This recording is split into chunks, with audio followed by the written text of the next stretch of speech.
So good morning, everybody, and thank you so much for joining the Houston Minority Business Development Agency's annual Export Academy. I am your host this morning, Mrs. Marchette Turner Ray, and I serve as the director of the Houston MBDA. Of course, we are always excited to have members of my team here, and of course, they are Ms. Jessica Vasquez, whom you just heard from, and Ms. Deirdre Sutton, one of our business advisors. So before we get started, here are a few things you should know. All attendees will be muted. Only the panelists will be able to speak. We are asking that you, our attendees, type your questions into the chat as you think of them in an effort to maximize our time together, as there will be Q&A at the end of this webinar. I also want to remind you that if you have registered for and attended all 5 virtual Export Academy webinars, you will be invited to our in-person certificate ceremony on next Tuesday, October 10th, where all of our virtual panelists that we've heard from thus far will be in person, and those who have attended and registered for all 5 will receive a certificate of completion for the MBDA Export Academy.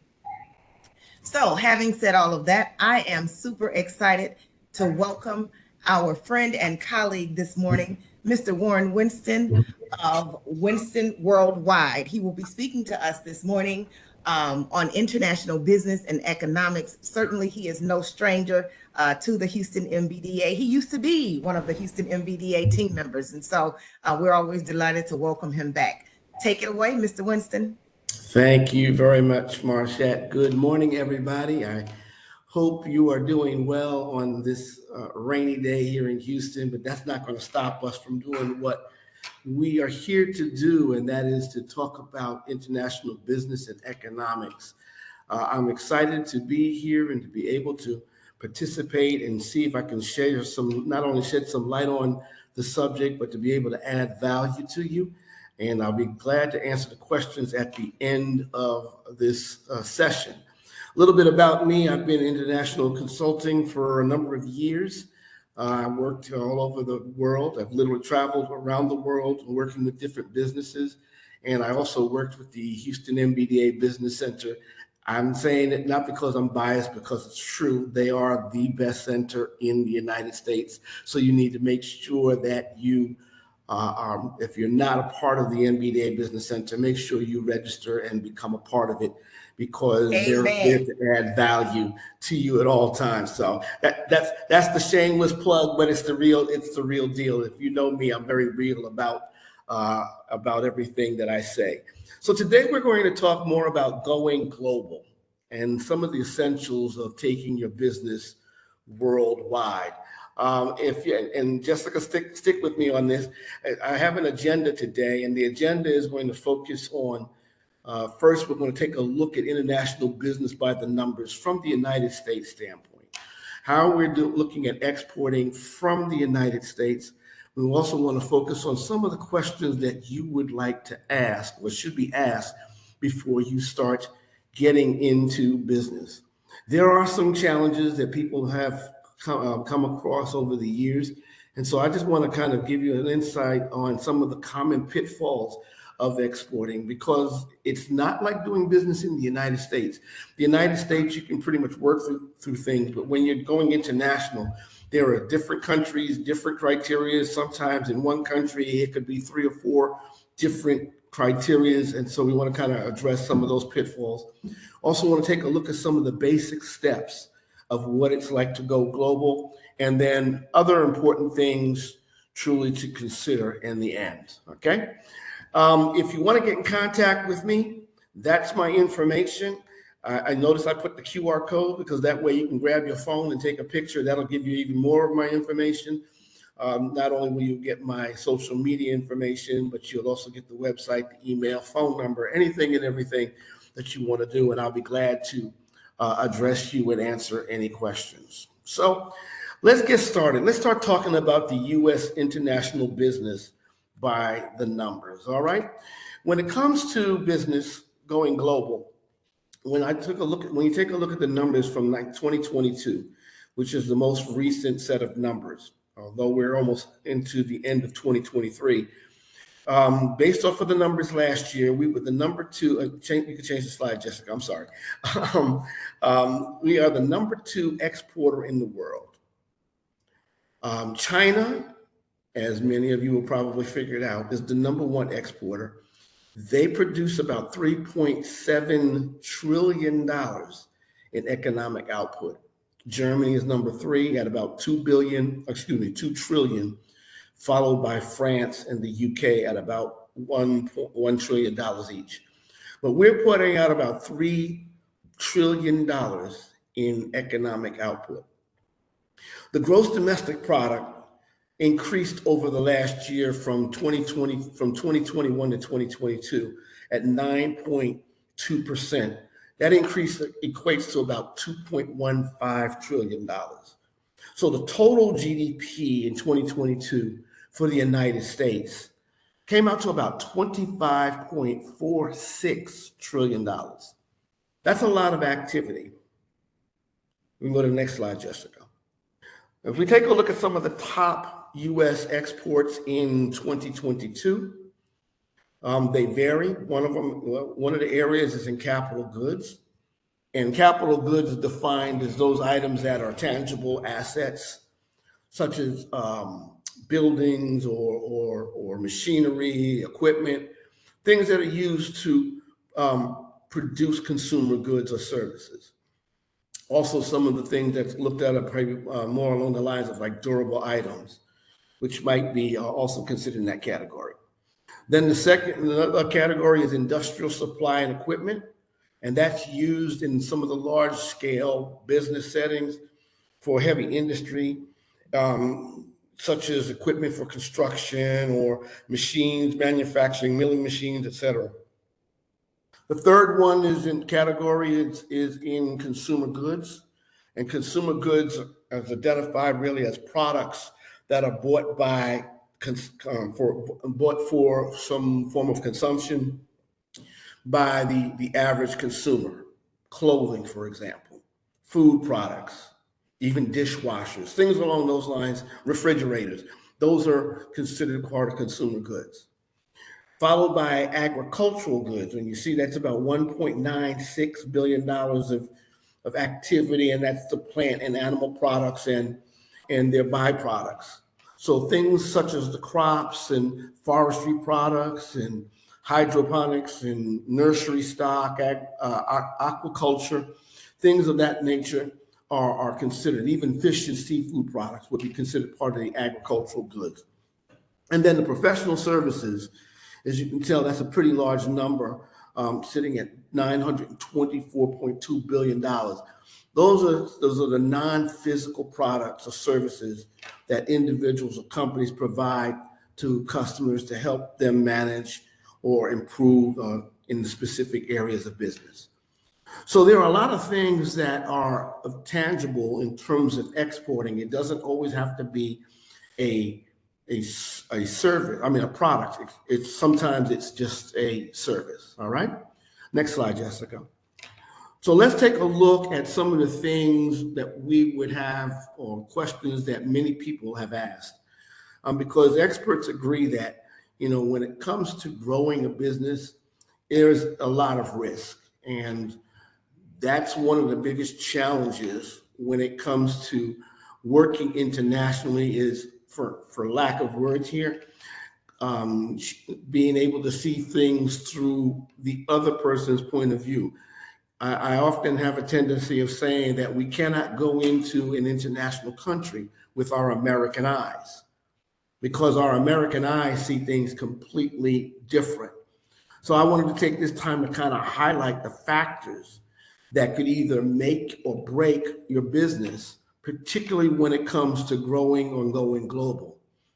And so some of the questions that we would want to ask ourselves is, and go to the next slide, Jessica, and that would be, will the product sell well in a targeted culture?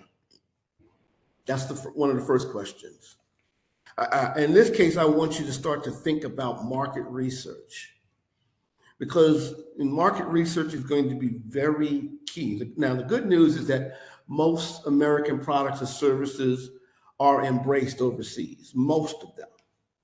But if many of your potential consumers are, say, lactose intolerant, you'd want to steer clear of operating an eatery that will only serve, cheese pizzas. So that's where you have to be very careful. Another thing that you have to be careful of when it comes to the products that you sell in the targeted market, in many instances, not in all instances, there are certain products in the United States that are accepted, but in the US, but they're not accepted in another country.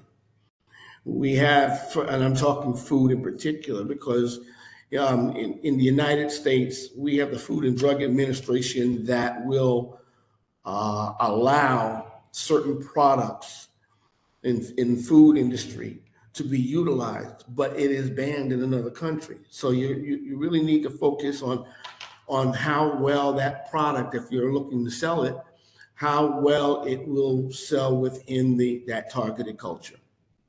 The other part is your target market familiar with your product or service? Because if not, you really need to be prepared to invest a lot of time and money in consumer education. That's going to be key. But on the flip side of that, if you're the first one to introduce a new or exciting concept, then the product becomes synonymous with your company or the name of your company or the chain. I kind of like to call it the like we talk about Scott tissue or Kleenex tissue. The name became synonymous, not necessarily the first ones, but it became synonymous, and so we just use it from that aspect almost on a daily basis. Third question is, do you feel comfortable in that country? Because since you're probably going to have to, in many instances, you might have to live temporarily in that country to operate the chain in the early stages. You're really going to have to focus on working knowledge of the language and the culture. Now, I just want to pause here for a second, because in some instances, you might have somebody on the ground, but whoever that person or whomever that person might be, it would be important that they know and have a working knowledge of the language and the culture. Because what is acceptable here in the US is not necessarily acceptable in another country, and every country is different. So that's just something that you might want to take into consideration if you're looking to expand globally. Fourth question is, what is the infrastructure like? Can you take what we call our Western style accommodations and support into another country? How good are the perfect example? How good are the roads? If you're looking to do some transporting of services, the roads are going to be key. Are your supplies going to be guaranteed? What's the reliability of the water if you need hot water? There are certain parts in terms of infrastructure that are not going to be as accommodating, if you will, over in another country as you might have here. And so you have to be prepared and ask yourself some of these key questions, because that's what's going to help you to be able to execute swiftly or cause you to take a step back in the middle of your execution. Next slide, Jessica. So let's quickly take a look at some of the common pitfalls of exporting. Along with promise, the next slide, along with promise, going global carries an equal heavy load on the peril. Everything from too many opportunities to getting whacked with currency issues, because there's going to be currency fluctuation. Understanding how to expand internationally, threats of timelines in terms of business, everything that you're going to face internationally can potentially be a major challenge in terms of the growth and the execution of what you're doing.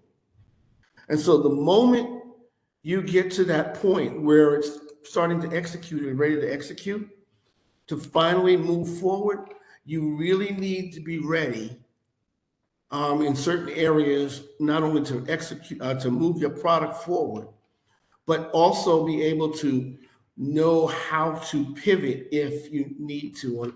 And so some of the things that you would want to focus on is, the strategy, because failing to plan a strategy, particularly internationally, can really make or break you. It's very, if you think if you think it's costly in the United States, it costs you even more when you're going international. It takes far more time to extract yourself from those challenges. It takes far more time to execute and plan and to build a strategy. I'll put it this way. There are some business deals that I am working on, and you would think that after a year, they would be moving forward. In some instances, we're still working in the infantile stages. So you really need to be prepared in terms of knowing, having a strategy. What is your plan A? What is your plan B?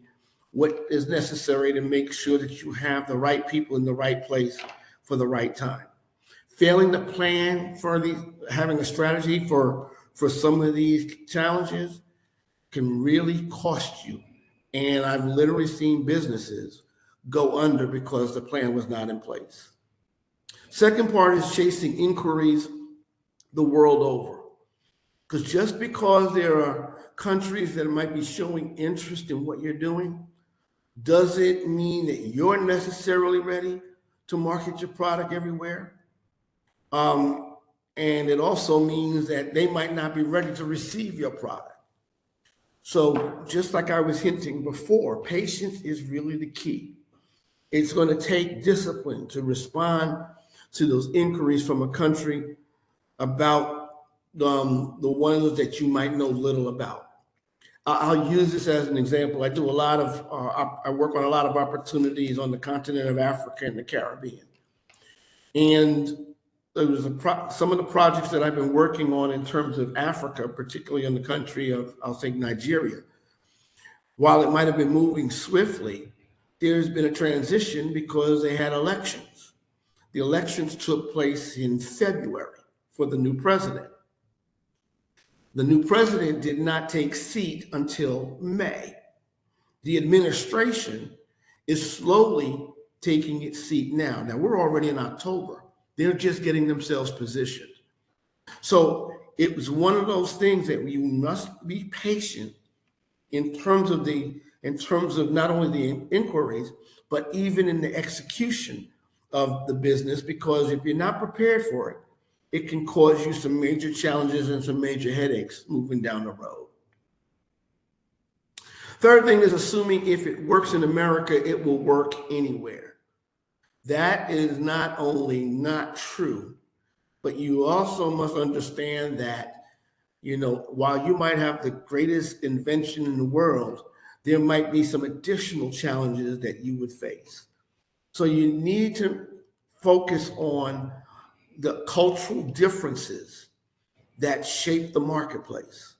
And the same thing applies to pricing. The same thing applies to shipping. The same thing applies to payment terms, as well as even the packaging. All of these things must be taken into consideration. For example, in the United States, there are certain things that you might want to package, and it would not necessarily be, and I'll take food again as an example. It might not necessarily require you to put certain labels on the packaging. But if you go into another country, it might require you to put certain labels on there. For example, if you're going into a country that is primarily those of Muslim faith, you might have to put something on there that's telling them that there aren't any pork products or pork byproducts. You have to focus on knowing exactly what is necessary for every country that you are trying to step foot in, whether it's in a continent or whether it's in a country. There are different sections of a country that might accept it in one way, but not in another area.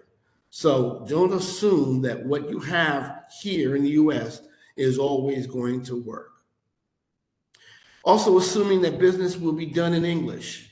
Please, I have to emphasize this. You must familiarize yourself with the local language. If you do not familiarize yourself with the language, it can cause you major, major headaches.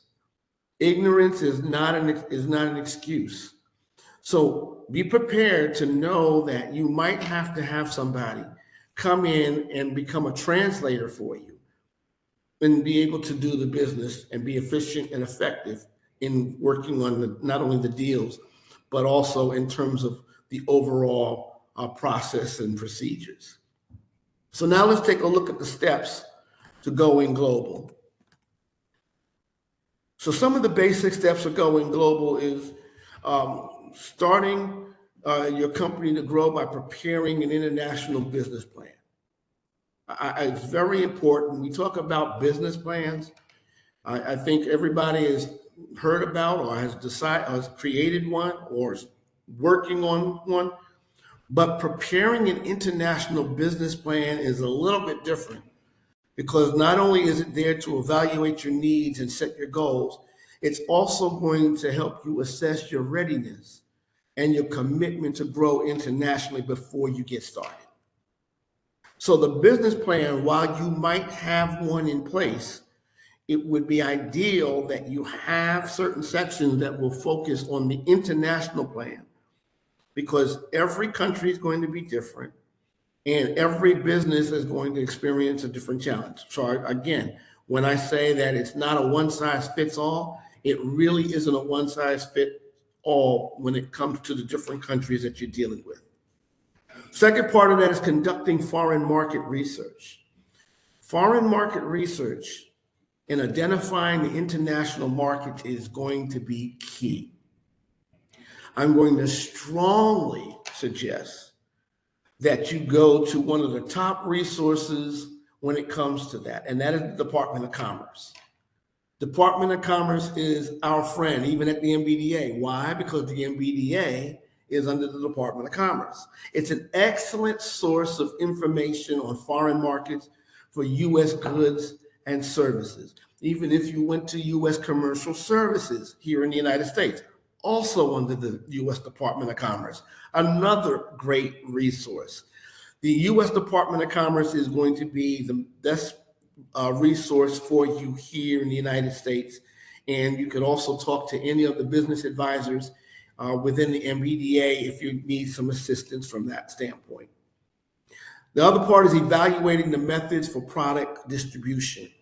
Evaluating and selecting the methods of distributing your product can run the gamut, okay? And so you should focus on choosing from a variety of means for distributing your product, everything from opening a subsidiary to working with agents to having representatives in place, having distributors in place, establishing joint ventures. There are a variety of methods that you should consider. Do not, for 1 minute, go in with one mindset. There are many businesses that I have dealt with that have gone in with the mindset of, I'm going to open up a distribution center. I'm going to open up a center. But by the time they finished going through the structure within that country, it was better to have somebody more along the lines of an agent or a representative, because then business was able to move faster than for them to open up their own office. So evaluate the different methods that are available to you and then utilize the one that's going to best fit your needs. Okay. Another one is in terms of basic steps here is learning how to set the prices, negotiating deals, and navigating through the legalities of exporting. Setting prices is key. cultural, social, legal, and economically speaking, there are going to be differences all the way across the board. You need to be prepared to deal with some of the challenges as a business owner if you're trying to operate outside of the United States.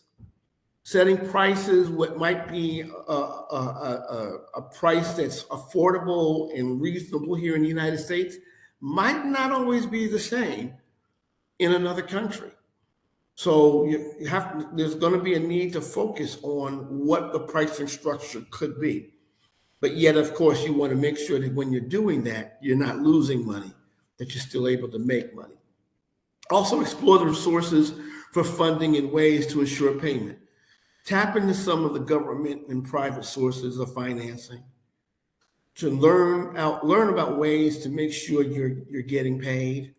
Financing is always going to be an issue, but the government interest in boosting exporting and centuries of financial innovation is starting to get better, and funding and getting paid is now a lot more easier than what it was in years past.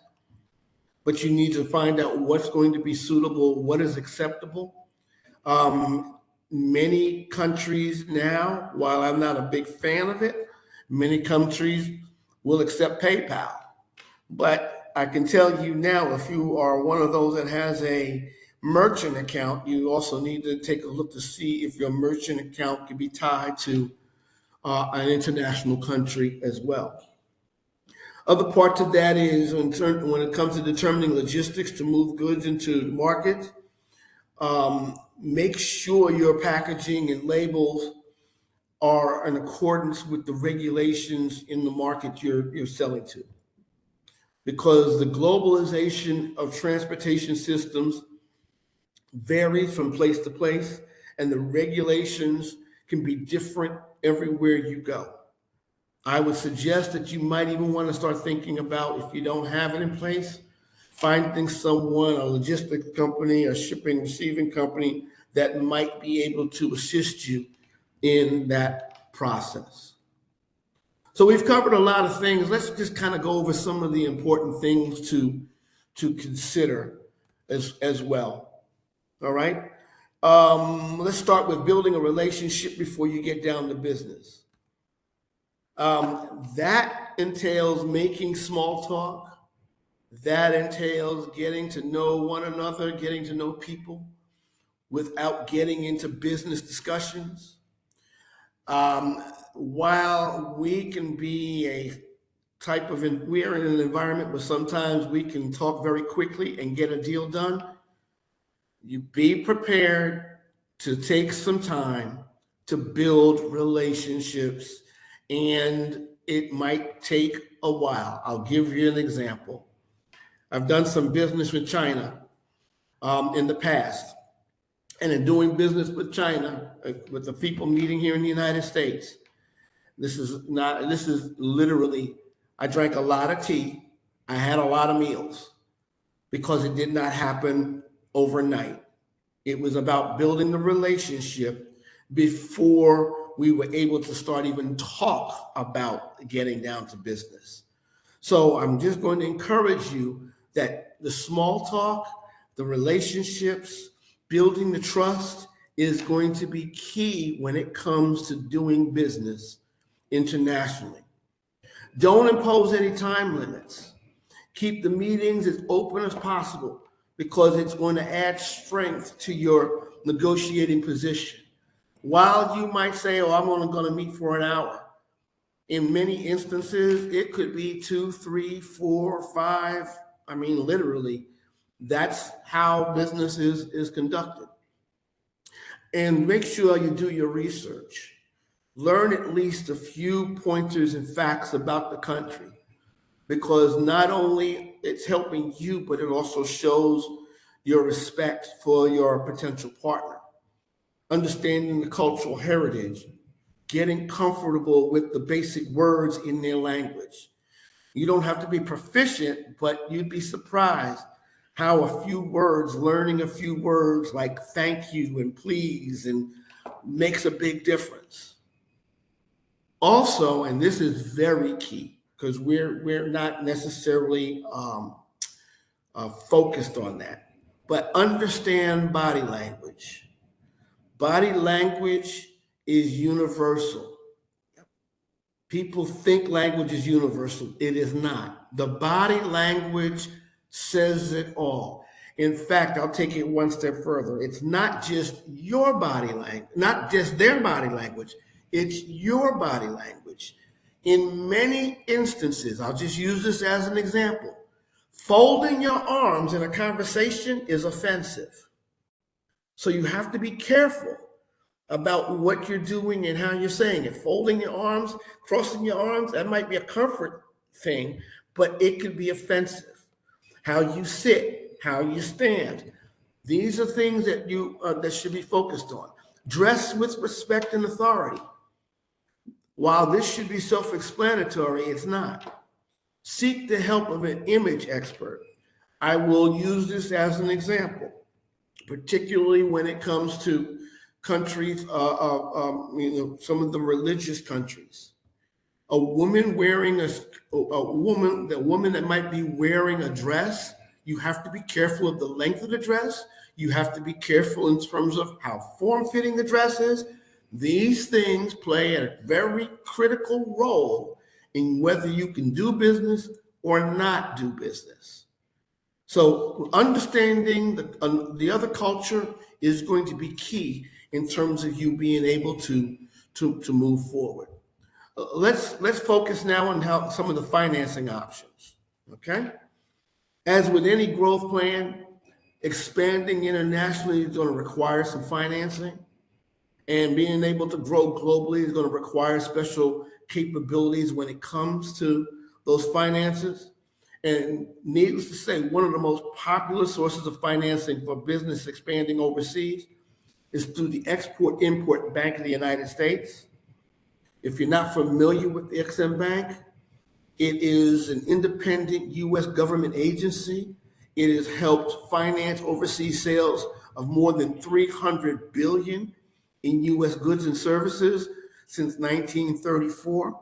There is an office in Houston. And the way EXIM Bank works is it guarantees working capital loans for U.S. exporters, and it guarantees repayment of those loans, or it makes the loans to foreign purchases of U.S. goods and services. It's also set up where it offers U.S. exporters credit insurance to protect against non-payment by foreign buyers. So it's definitely an excellent resource. And to get their help, your product and service must have at least 50% U.S. content. The bank will finance the export of all types of goods and services, except for most military-related products. And I have to put the emphasis on that, okay? So that's one of the many resources. The U.S. International Development Finance Corporation, formerly known as OPIC, is another source. That's a federal agency that facilitates the U.S. foreign direct investment in developing nations and emerging market economies. The agency's small and medium enterprise financing, it's set up to provide medium to long-term funding through direct loans and also for loan guarantees to eligible investment prospects, or I shouldn't say prospects, projects in developing countries and emerging markets. Definitely another great source. You also should take a look at the multilateral development banks. Those are international financial institutions that promote economic and social progress in developing member countries. Each year, these multilateral development banks, like the World Bank and the Inter-American and the African Development Bank and the European Bank for Reconstruction, they extend a combined total of more than $50 billion in loans and grants and investments to the public and private sectors. And those funds are used for common and social development in developing markets.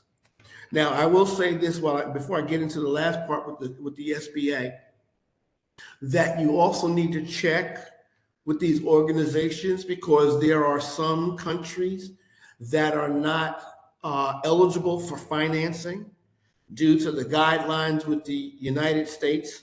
So you would really need to check to make sure, because in some countries you would not be able to get the financing. But many of the exporters are missing out on some of the extremely lucrative opportunities because they're lacking the necessary information about these projects and products, and they're unfamiliar. But one of the things that I really want you to focus on is also the SBA. It's one of the few financing programs to establish your exporting program and upgrade your export production facilities. They have an Export Express program. The Export Express program provides small businesses that have export potential with funds to cover the initial cost of entering an export market. And the program offers up to $500,000 in export development financing to buy or produce goods or to provide services for export. There's also the International Trade Loan Program, and that is set up to work on international trade, those that might be adversely affected by competition from imports. Those loans can run up to about $5 million in financing, and it's used a lot of times to upgrade equipment and facilities. And although the loan program can also be used to refinance existing debt that is not necessarily structured, but it can't be used to purchase a business, but it could be used for some of the other items. I strongly recommend that if you're really looking to do business internationally, that you reach out to these different areas of financing, because that could help you tremendously and help you to move in the direction you want to move in. Okay, so let's try. I'm gonna try to wrap this up because I know I can go forever. Yeah, I get excited about this stuff. So, foreign distributors, where to find them? It can be very tricky when it comes to obtaining financing and going global. So one of the things that I like to say is look locally within the city or state. There are different trade groups and chambers of commerce that also might be able to assist you. International business consultants and advisors such as myself. I'm going to emphasize it again. The MBDA is an excellent resource if you're looking to find out about ways of being able to deal with distributorship or distribution. These are just some of the various resources. And of course, when in doubt, you can always contact me. You have my information, so we can move forward on that. But if you prefer to do everything yourself, next slide. If you prefer to do everything yourself, I'm going to suggest that you look for the following items when assessing in a foreign distribution. If you decide to do it yourself, you can eliminate many foreign distribution prospects by first deciding whether you need a stocking or non-stocking distributor. So what does that mean? Stocking distributions are generally larger firms that will commit to purchasing inventory of your product.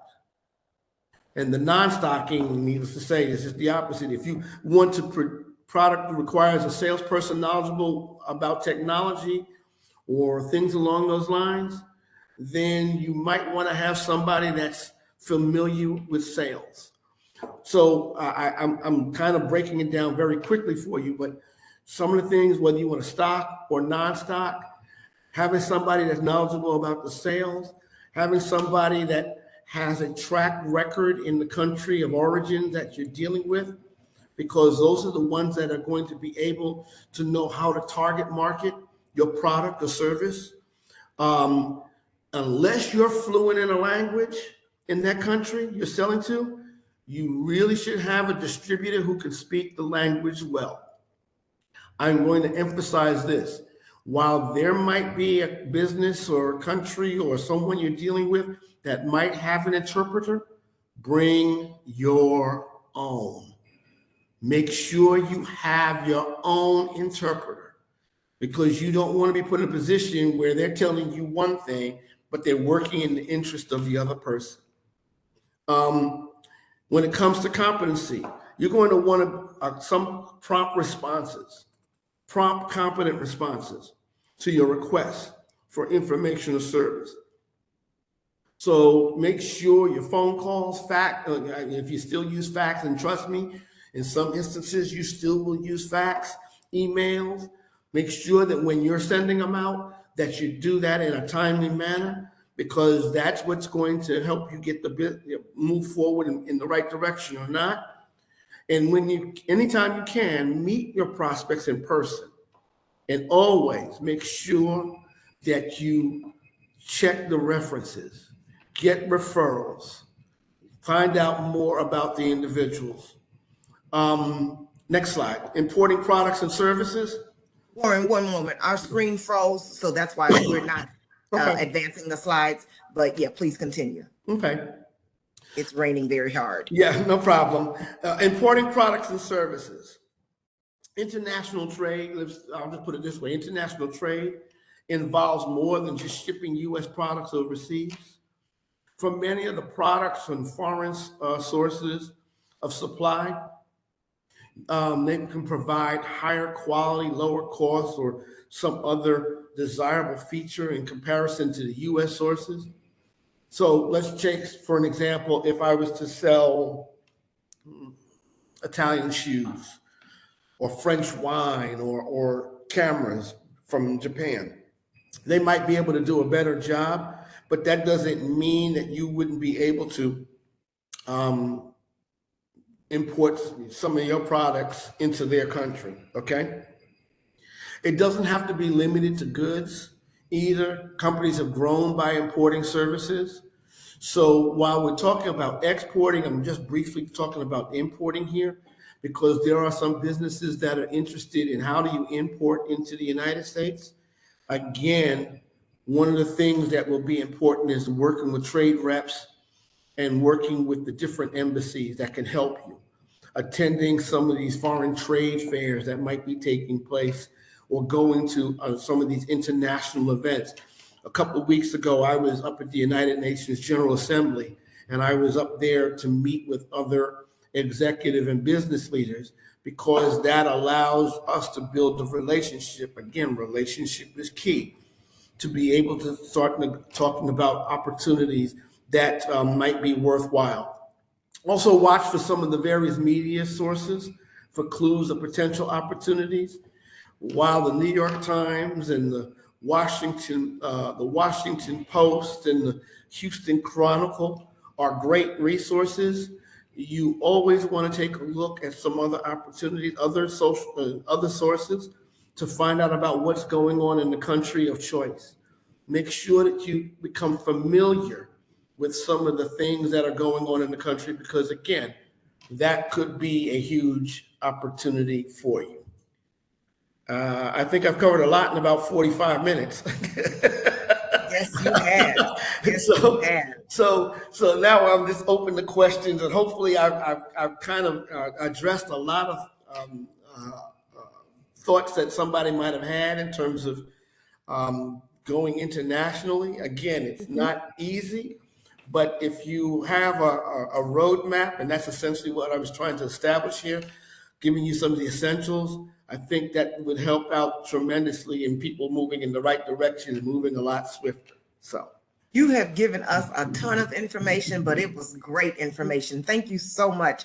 I was really, really impressed when you touched upon, the crossing of the arms and being mindful of your attire. Yes. Because that's true in many instances, even here in America. Yes. So that's definitely something people need to hear. And even more importantly, I think we need to be mindful of it. So, I mean, great job. this presentation was absolutely amazing. And I love how it also tied into what Willie Verbrugge talked about last week. And so I see even in the comments, some folks have made the comparison about how it connected to last week. So I think that's absolutely amazing. I'm going to now turn it over to Ms. Deirdre Sutton to read some of our questions in the chat, and we can certainly go from there. Okay, great. You may hear some thunder because it's really bad out here, but I'll proceed. Can you tell us a little bit more about trade missions? I know you ended with that, but how do we make a connection for trade missions? So trade missions are great opportunities to go with a group of people of like mind and to be able to facilitate discussions on opportunities. There are a number of groups that provide trade missions here in Houston. The Greater Houston Partnership has a trade mission periodically. A lot of times they work with the mayor's office directly. The Houston International Trade Development Council is an excellent resource for trade missions. They are known to do two to three per year, depending, and visiting 2 to 3 locations per year. And that's a great opportunity. So I'm going to recommend that you might want to reach out to the Houston International Trade Development Council or the Greater Houston Partnership. Those are just two that I'm aware of. The other part about trade missions, which is very valuable, is that when you go, many instances, these trade missions are set up with the local embassy. So it's also great to meet, not only go to the U.S. Embassy of that particular country. The ones that I've gone to, I've met with the ambassadors, those that are appointed by the president. And the best part is when you go to these trade missions and you go to these embassies, you're essentially on U.S. soil. So it makes it you're at home, and it's very good. The other part about going to the embassy and these trade missions, because they're boots on the ground, they're there also to help support your business and get you connected with opportunities with some of the businesses or the different chambers that might be, or the political structure. They know how to maneuver through that as well. I'm just using it as an example. Another organization, another U.S. agency that is very vital to opportunities is the U.S. Agency for International Development. It's also known as USAID or USAID. They are in many instances, they are located within the embassy of the particular country. And their focus is international development, bringing U.S. businesses over to that particular country. That's also a very good resource, also under the Department of Commerce. And then U.S. Commercial Service also does trade missions. I think they do. And they're actually tied together. Together. So the U.S. Commercial Services is an offshoot, if you will, or maybe it's the other way around. Either the U.S. Commercial Service is an offshoot of USAID, or USAID is an offset of U.S. They're both very heavily tied. So hopefully I'm answering the question in terms of trade missions. I don't know of any for the rest of this year, but I would expect some of them to start picking up around the end of the first quarter of next year.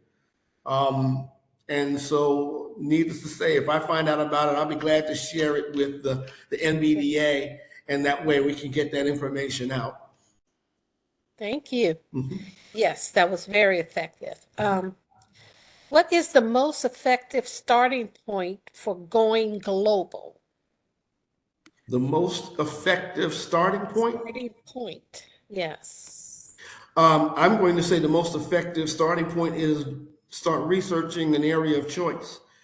Because if you're looking to do business, I'll use this as an analogy, because this literally happened a couple of weeks ago, where I was asked to find out about helping with an opportunity for funding in terms of the healthcare industry in Africa. And so I went back to them and I said, what type of, number one, be more specific in terms of healthcare. What are you looking for? And where in Africa? And then they came back and they said, it's support of a hospital in Africa. Well, saying Africa to me is like saying North America. That's not going to give me an answer. You have to be a little bit more specific, because 55 countries in Africa, let's try to narrow it down. So I want to be able to do the same thing. If you're looking at a specific area, start to do the research now. Find out about what some of the strengths are that you might be able to offer, some of the weaknesses that might be taking place, the opportunities, even some of the challenges or the threats. I'll call it a SWOT analysis, but you can do a SWOT based off of your research to find out if it's a viable means of doing business in a particular country. And starting from there, that's when you can move forward a lot easier. Okay. Thank you. I apologize if I keep shaking because the lightning is distracting. Yeah, that's not a problem. Okay.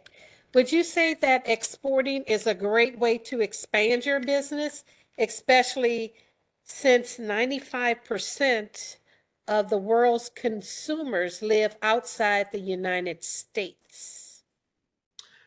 Yes. I'm going to say it's a two-way street.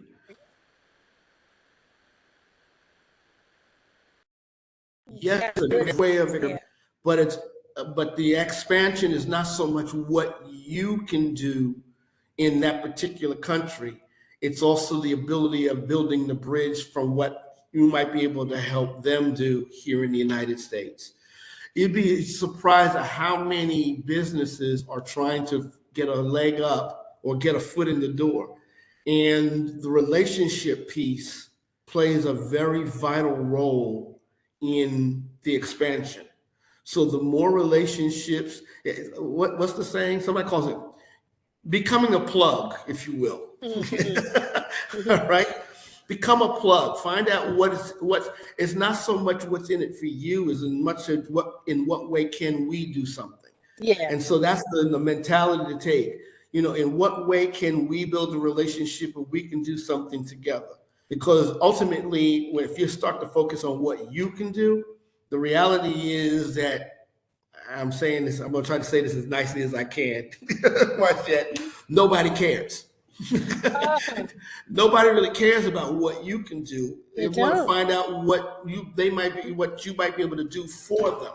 So build a relationship and say, how can we do this and work together?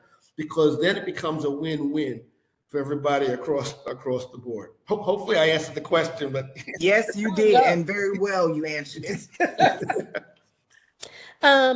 Do you personally offer training in the area of exporting, and is there a cost for the training? It all depends. There are certain programs that I do. If I'm going to get heavily involved, then there might be a cost. But I've done training and workshops. That's relatively easy. If I'm more of the consultant advisor role, and I'll just use an example. If I'm going to help you write out a business plan or a funding proposal, that's not easy work, but to kind of help walk through the steps, we might be able to do that. And I try to make it very reasonable and affordable. It all depends on the size of the project. Right. So I know it's a roundabout answer, but yeah, I'd have to be very open and honest with you. It depends on what we're looking for. We appreciate that. Which we appreciate, absolutely. And yes, and we just like to, elevate all of our, resources so that, you have an opportunity to grow your business as well. Yes. Okay, the other one is cultural, strategic, business per se, and political, regulatory, are known as the three areas of international businesses. What about experiences with tight regulatory issues? Okay, I'm going to bear with me on this. You say on tight regulatory issues? Issues, yeah, as the experience on exporting and Okay. having to deal with those tight regulatory Well, issues. this is the best way of handling that, and this goes back to the relationship. So I'll give you an example. I have a network of about, and I'm just dealing with, I told you I deal with Africa and the Caribbean. But in Africa, I have a network of about 70 or 80 different consultants, advisors that can help me work through some of the regulatory issues. In other words, I've built a network. So if I have to deal with a specific country, it helps me to be able to facilitate faster on this end. That's why I keep going back to the relationships. Political structure is one thing, but the regulatory issues, it can vary from place to place. I'll use this as an example. In some countries, you have the country regulatory issue, regulatory challenge.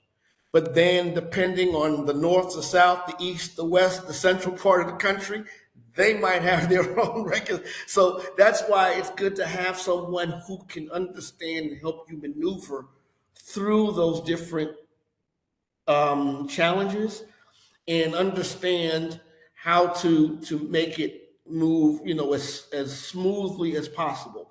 I've dealt with some tight situations in the past. In this case, it was, I'm trying to remember what country it was. It escapes me right now because I've dealt with a few of them. Look, you could even go through it in Mexico. I've literally gone through it where the regulatory issues where stuff was literally locked up, locked up because the paperwork wasn't correct. That's the reason why it's good to have another set of boots on the ground to get you through those tight issues and get it released if you need to.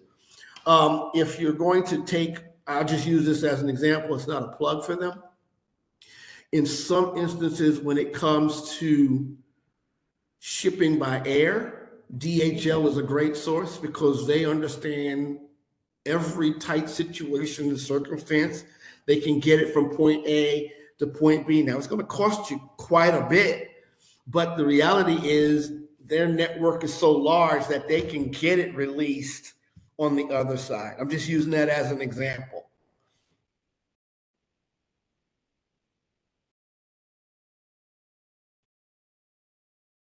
And understand answer, but it's really on what we said, the ICB individual case basis, Yeah. depending on where we are and what we're doing and to what level we're doing it, what type of product, what type of service, what type, it varies across the board. Yeah, but it's still very informative and it helps with the comfort level of doing this industry. Yeah. Having, knowing some things helps a lot. Yes.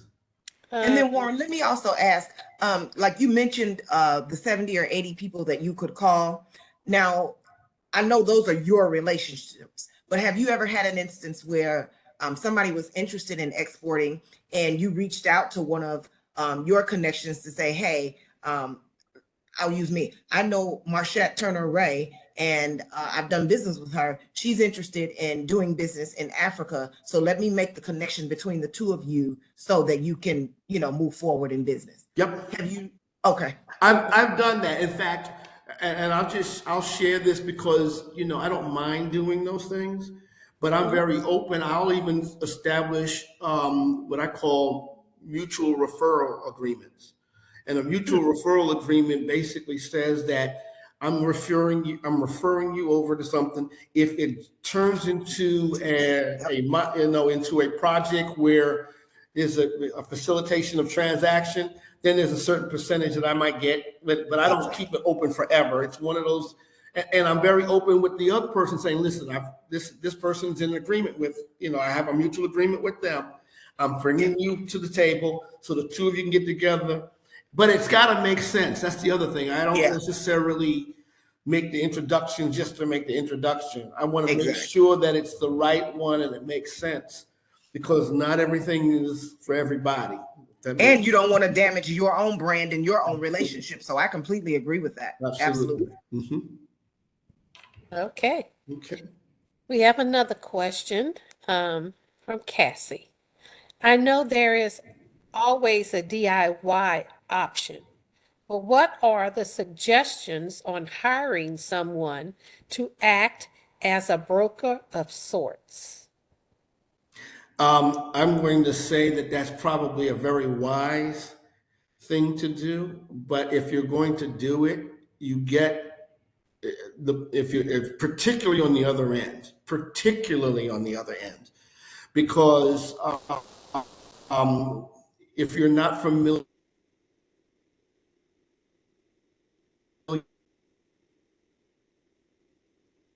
with some of the things that I'm saying are extremely important, because you'd be surprised.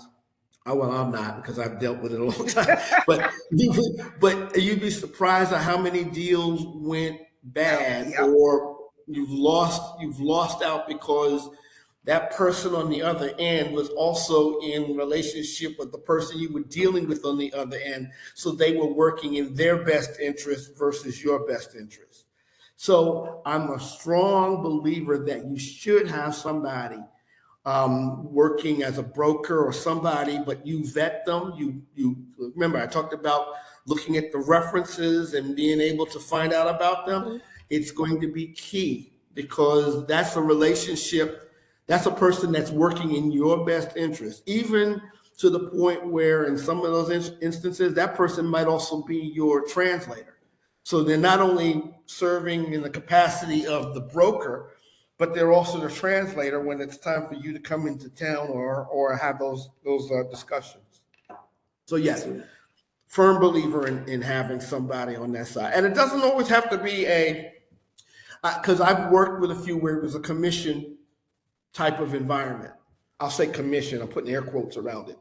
Whereas the deal, if if the deal is facilitated and the transaction is, it's all been completed, they get a very handsome payment on the back end. So it's really one of those deals where they're doing it knowing that they're going to get paid. They're not just sitting back and not doing anything, if that makes sense. Yes. Absolutely.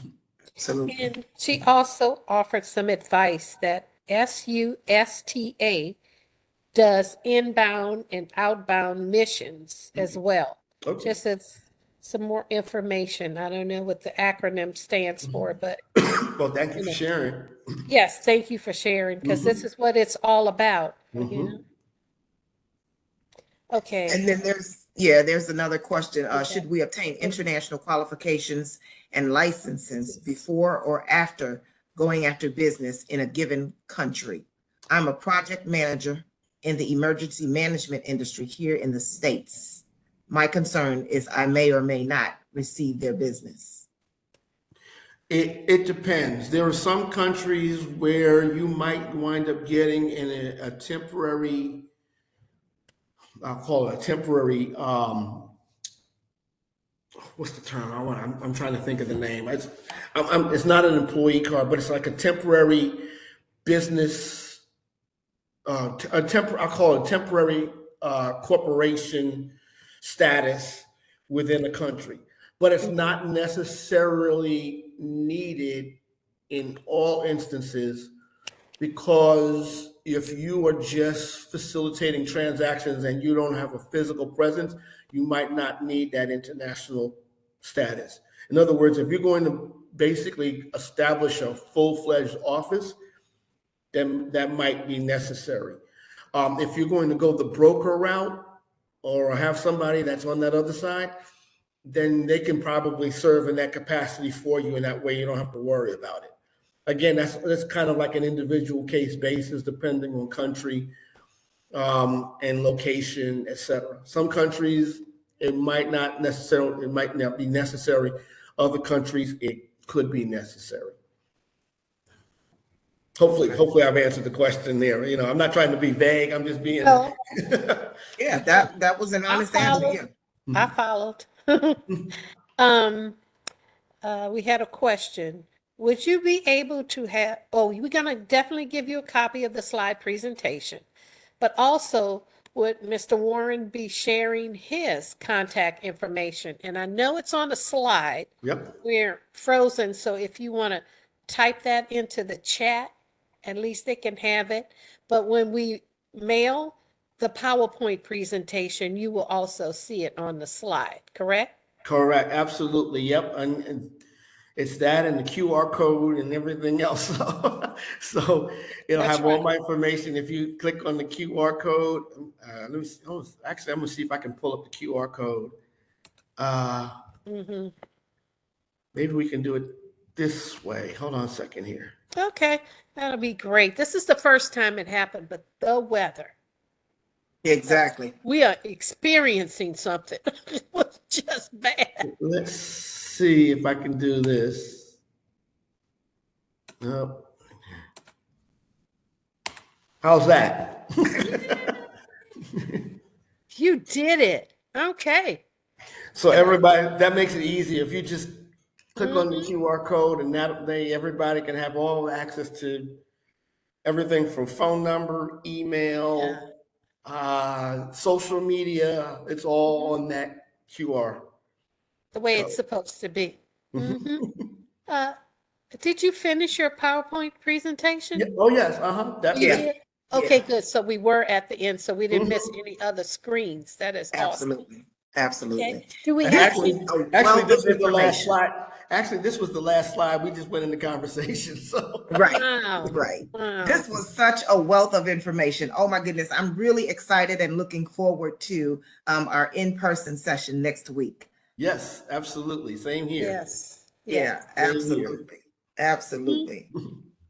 So is that all of our questions, Ms. Deidre? Yes, we have a Okay. lot of compliments. Yeah, No more yeah, I'm looking at questions. those. Yeah, so Yeah. everybody's saying you've done a great Mhm. job, Mr. Yep. Winston. Thank you so much. Information overload. Great information. But in a good way. Yeah, Okay. yeah, absolutely. Great, great, great information. Mhm. Well, we're going to give you guys a little time back. It is lightning and thundering over Yes. here. So we want to make sure everybody's safe. I know we're online, but, Right. I keep getting weak signal messages as well. So again, thank you so much, Warren. I'm so looking forward to our in-person session next week. Thank you to all of our attendees for spending this time with us this morning. We do appreciate you. We know that you could have been anywhere, but thank you for choosing to be here with us. Thank you, of course, to my amazing team. I am so thankful and grateful for you all. Appreciate you all more than you know.